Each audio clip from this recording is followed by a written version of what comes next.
This question is for my 10th grade niece. She runs cross country, indoor and outdoor track, and I like her for doing that.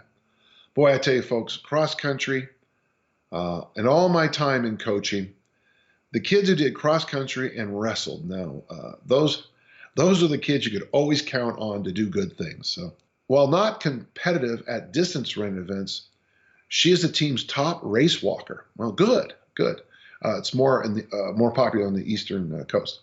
She is skinny and has a typical distance runner's build.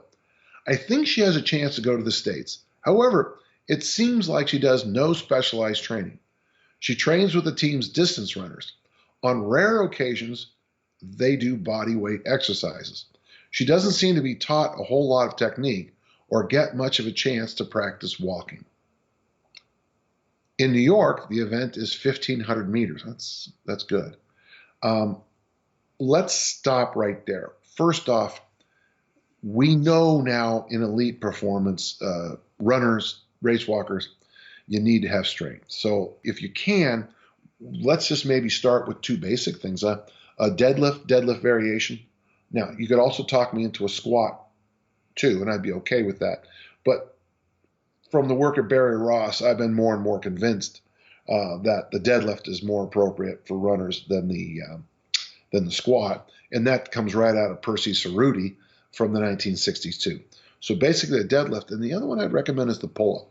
And it gets back to the question of the 52-year-old man wanting to run faster.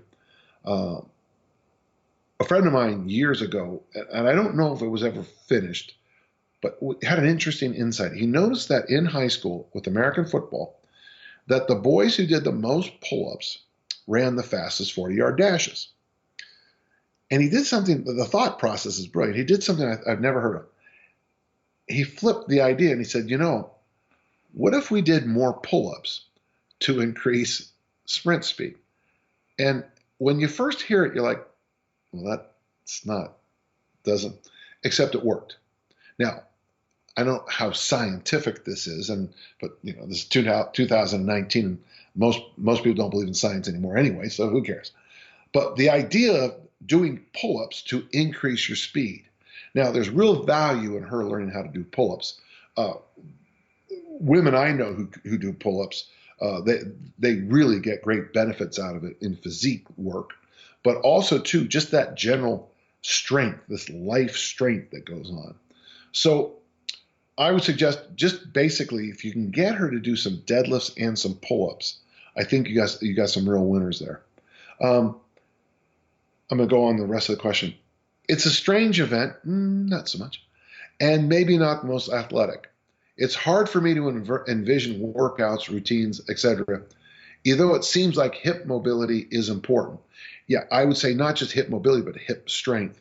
In your area, the New York Athletic Club, if you're East Coast like I'm guessing, the New York Athletic Club has a very good race walking tradition, and it might be worth your time, a little exploration on the internet and get a conversation going with a race walker.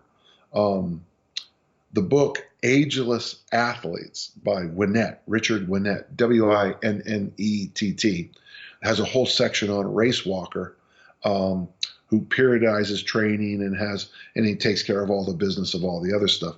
It might be worth your time trying to dredge up that book.